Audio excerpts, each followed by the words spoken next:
আপনি কি কখনো ভেবেছেন কোটি কোটি গ্রহ, তারা আর গ্যালাক্সি থাকার পরেও আমরা আজ পর্যন্ত পৃথিবী ছাড়া কোথাও জীবনের সন্ধান কেন পাইনি? আমরা গত ৬০ বছর ধরে নিরন্তর মহাবিশ্বের জীবনের সংকেত খুঁজে চলেছি। এই আশায় আমরা শক্তিশালী রেডিও সিগন্যাল এবং প্রোব পাঠিয়েছি। হয়তো কেউ না কেউ এই সিগন্যালের উত্তর দেবে, কিন্তু আজ পর্যন্ত আমরা একটিও নিশ্চিত প্রমাণ পাইনি যাকে আমরা পুরোপুরি বলতে পারি যে পৃথিবীর বাইরে কোথাও জীবন আছে। না আমাদের পূর্বপুরুষরা এলিয়েনদের কোনো স্পষ্ট বর্ণনা দিয়েছে, আর না এই পৃথিবীতে আজ পর্যন্ত কোনো নিশ্চিত সূত্র পাওয়া গেছে। কোটি কোটি তারা আর লক্ষ লক্ষ কোটি কোটি গ্রহ থাকা সত্ত্বেও এই বিশাল মহাবিশ্বে মনে হয় যেন আমরা সম্পূর্ণ একা।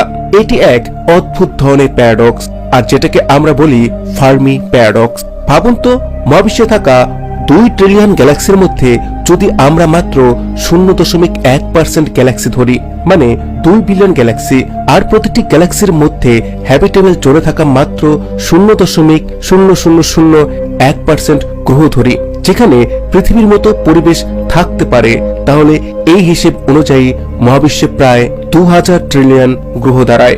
আর যদি এই হ্যাবিটেবল গ্রহের মাত্র 1%ও আমরা জীবনের সম্ভাবনাকে ধরি, তাহলে অন্তত 20 ট্রিলিয়ন গ্রহে পৃথিবীর মতো জীবন থাকার কথা। কিন্তু বাস্তবে আমরা দেখি আজ পর্যন্ত এই গ্রহগুলোর কোনো একটিতেও আমরা কোনো জীবনের খোঁজ পাইনি। তাহলে প্রশ্ন হলো, এমনটা কেন? এলিয়েন কি আমাদের সঙ্গে যোগাযোগ করতে চায় না, নাকি আমরা মানুষ এখনো এতটা উন্নত হইনি যে আমরা সৌরজগতের বাইরে জীবনের সন্ধান করতে পারি? তাহলে আসল কারণটা কি?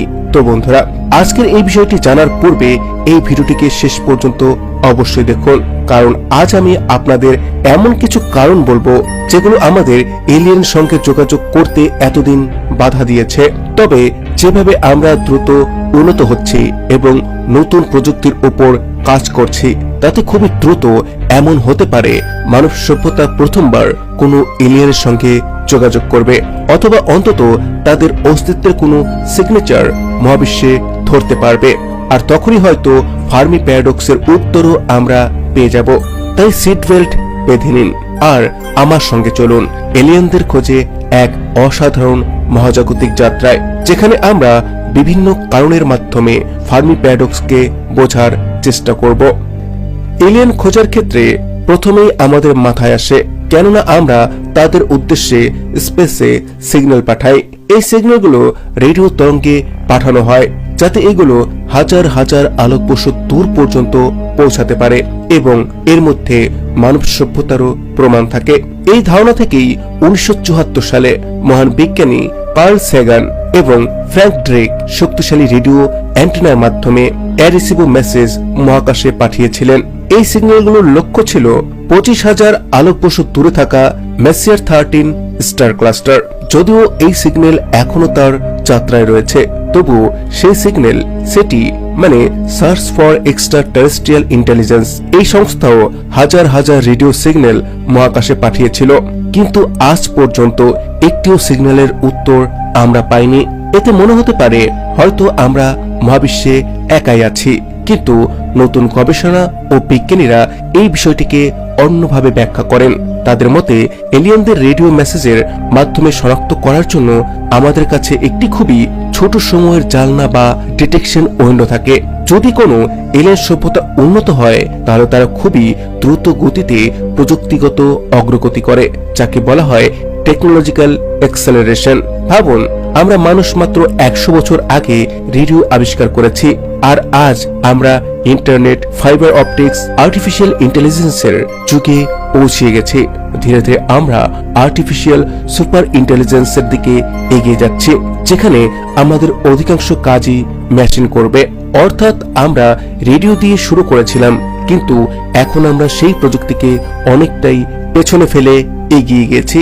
ঠিক এই কারণেই ন্যারো ডিটেকশন উইন্ডো থিওরি বলে, যদি কোনো সভ্যতা দ্রুত উন্নতি করে এবং প্রতি 5 বছরে তাদের প্রযুক্তিগত অগ্রগতি দ্বিগুণ করে, তাহলে তারা খুব অল্প সময়ের জন্যই রেডিওর মতো ধীর প্রযুক্তিকে ব্যবহার করে। ধরুন মাত্র 100 বছর।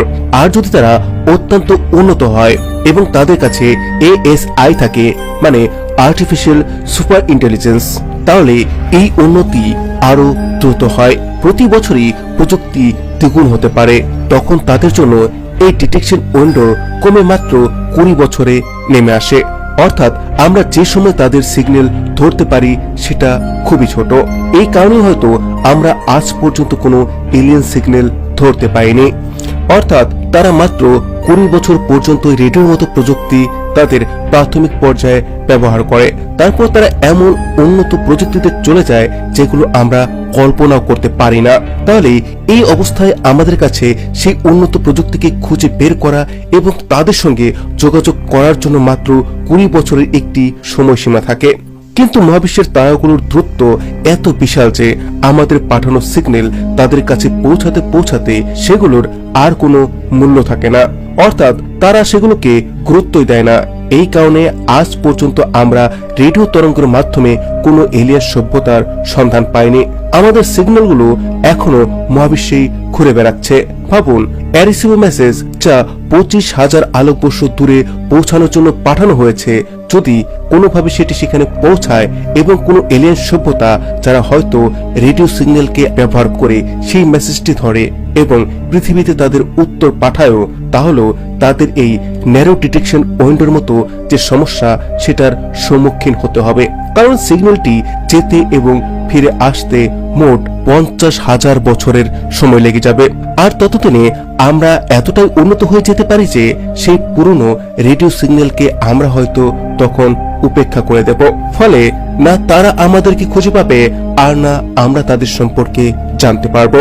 যাই হোক, এই ন্যারো ডিটেকশন উইন্ডো আমরা পরিবর্তন করতে পারি না, তবে অন্য কিছু পদ্ধতির মাধ্যমে আমরা নিশ্চিতভাবে এলিয়েনদের খুঁজে পেতে পারি। চলুন এবার আসি হিট ডিটেকশন মেথডে। আপনি জানেন মহাবিশ্বের একটি মৌলিক নিয়ম হলো যে কোনো মেশিন যতই উন্নত হোক না কেন তা অবশ্যই তাপ উৎপন্ন করবে।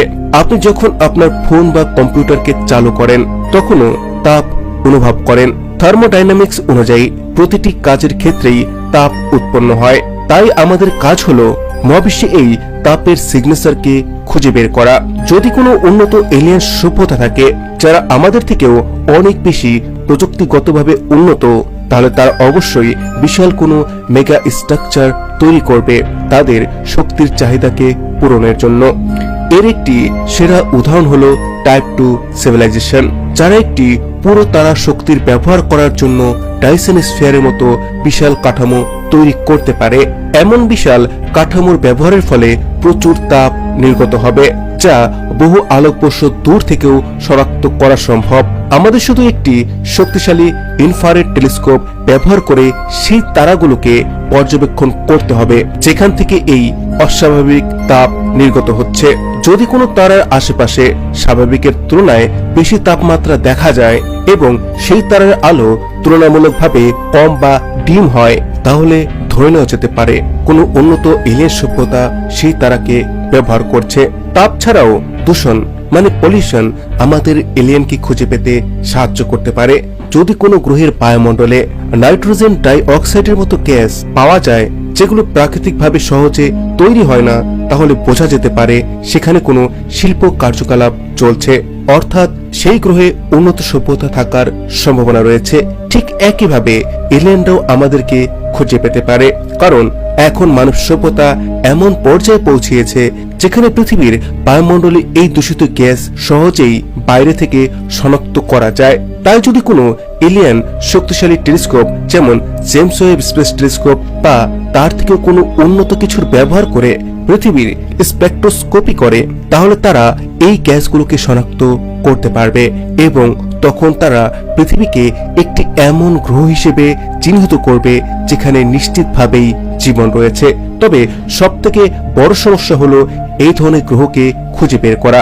এখনো পর্যন্ত আমরা যত গ্রহকে আবিষ্কার করেছি তার বেশিরভাগই গ্যাসীয় গ্রহ, আর যেখানে পাথুরে বা রকি গ্রহ পেয়েছি সেগুলোর মধ্যে এখনো এই ধরনের গ্যাসের কোনো স্পষ্ট প্রমাণ পাওয়া যায়নি।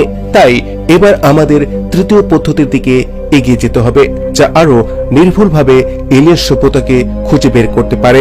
এই বিশাল মহাবিশ্বে কোটি কোটি গ্রহের মধ্যে কোনটিতে জীবন থাকতে পারে তা নির্ধারণ করা মানুষের পক্ষে অত্যন্ত কঠিন। ভাবুন, যদি আমরা 1 কোটি গ্রহের একটি তালিকা তৈরি করি এবং প্রতিটি গ্রহের বৈশিষ্ট্য নিজের হাতে বিশ্লেষণ করতে যাই, তাহলে শুধু এটুকু কাজ করতেই আমাদের 10 বছর লেগে যাবে। এই সমস্যার সমাধান হিসেবে আমরা ব্যবহার করতে পারি আর্টিফিশিয়াল ইন্টেলিজেন্স। এআই শুধু কোটি কোটি গ্রহের ডেটাই নয়, বরং পুরো ডেটাকে বিশ্লেষণ করে নতুন তথ্য বের করতে পারে। এই কারণেই সেটি সার্চ ফর এক্সট্রাটেরেস্ট্রিয়াল ইন্টেলিজেন্স সম্প্রতি এনভিডিয়ার সঙ্গে অংশীদারিত্ব করে এআইয়ের মাধ্যমে পুরো ডেটা স্ক্যান করছে এবং এমন কিছু সিগনেচার খুঁজে বের করছে যেগুলো মানুষ আগে মিস করেছিল। এর ফলে সিগনেচার শনাক্ত করার ক্ষমতা প্রায় 600 গুণ পর্যন্ত বেড়ে গেছে। এই প্রযুক্তির সাহায্যে বিভিন্ন স্পেস টেলিস্কোপের ডেটাকে বিশ্লেষণ করে এমন গ্রহ ও সিগনেচারকে ধরা সম্ভব যা এলিয়েন জীবনের ইঙ্গিত দেয়। অনেক গবেষক এই পদ্ধতিকে অত্যন্ত নির্ভুল বলেও মনে করছেন। যদি এলিয়েনরা আমাদের চেয়ে অনেক বেশি উন্নত হয়, তাহলে এআই এর সাহায্যে আমরা তাদের সঙ্গে ডিজিটাল ভাবে যোগাযোগ করতে পারবো। তবে আমরা এআই এর সাহায্যে তাদের সাথে ডিজিটাল উপায়ে কথা বলতে পারবো এবং তাদের সমান গতিতে প্রসেসিং করতে পারবো, যা মানুষের মস্তিষ্কের পক্ষে সম্ভব নয়। তাই ভবিষ্যতে আমাদের জায়গায় আমাদের মেশিনগুলো হয়তো এলিয়েনদের খুঁজে বের করবে। এর থেকেও আরো এগিয়ে গেলে আরেকটি উপায় আছে যার মাধ্যমে বিজ্ঞানীরা ফার্মি প্যারাডক্সের সমাধান করতে পারে। আপনি যদি লক্ষ্য করেন, আমরা যখন প্রথমবার কোনো এক্সোপ্ল্যানেটকে খুঁজেছিলাম, সেগুলো ছিল এমন গ্রহ যা একটি পালসার মানে নিউট্রন স্টারের চারিদিকে ঘুরছে, অথবা সেগুলো ছিল হট জুপিটার অর্থাৎ বৃহস্পতির মতো বিশাল গ্রহ যা নিজের নক্ষত্রের খুব কাছ থেকে প্রদক্ষিণ করছে। এই ধরনের অস্থিতিশীল বা আনস্টেবল সিস্টেমে আমরা প্রথমবার অন্য কোনো গ্রহকে খুঁজেছিলাম। একইভাবে বিজ্ঞানীরা মনে করেন যে এলিয়েন সভ্যতাও এমন অস্থিতিশীল অবস্থায় খুঁজে পাওয়া যেতে পারে। হতে পারে যখন আমরা প্রথমবার তাদের শনাক্ত করব, তারা তাদের ধ্বংসের দ্বার প্রান্তে রয়েছে, অথবা তারা নিজেদেরই ধ্বংস করে ফেলছে। এই বিনাশ থেকে ছড়িয়ে পড়া ধ্বংসলীলা সহজেই শনাক্ত করতে পারি, কারণ এমন গ্রহ অন্য শান্ত গ্রহগুলোর থেকে একদম আলাদা হবে, যা আমাদের এআই সিস্টেম সহজেই ধরে ফেলবে। এসব ছাড়াও আরো একটি উপায় হলো সৌরজগতে প্রবেশ করা ইন্টারস্টেলার অবজেক্ট, যেগুলোকে ট্র্যাক করে অথবা অল্প সময়ের মধ্যে সেগুলোর কাছে প্রোব পাঠিয়ে খুব কাছ থেকে তাদেরকে পর্যবেক্ষণ করা। 2017 সালে যখন প্রথম ইন্টারস্টেলার অবজেক্ট ওumuamua এসেছিল, তখন আমরা প্রথমবার দেখেছিলাম এটি কোনো সাধারণ পাথর ছিল না। এটি ছিল লম্বা ও সরু, এবং সবথেকে অদ্ভুত বিষয় ছিল যে এটি সূর্যের কাছে গিয়েও কোনো ধোঁয়া বা গ্যাস ছাড়াই নিজের গতিকে বাড়িয়ে নিয়েছিল, যা অন্য কোনো ধূমকেতুতে দেখা যায় না। কিন্তু ওumuamuaতে কোনো গ্যাস দেখা যায়নি। কিছু বিজ্ঞানী বলেন যে এটি এলিয়েনদের কোন স্পেস প্রোব বা ভেঙে যাওয়া লাইট সেল হতে পারে, কিন্তু ওumuamuaকে আমরা খুব বেশি পর্যবেক্ষণ করতে পারিনি। আমাদের কাছে কোনো বিশেষ টেলিস্কোপ বা প্রোব ছিল না যা এর নিখুঁতভাবে ছবি নিতে পারত। তাই আমরা এর রহস্য পুরোপুরি কোনোদিনও জানতে পারিনি।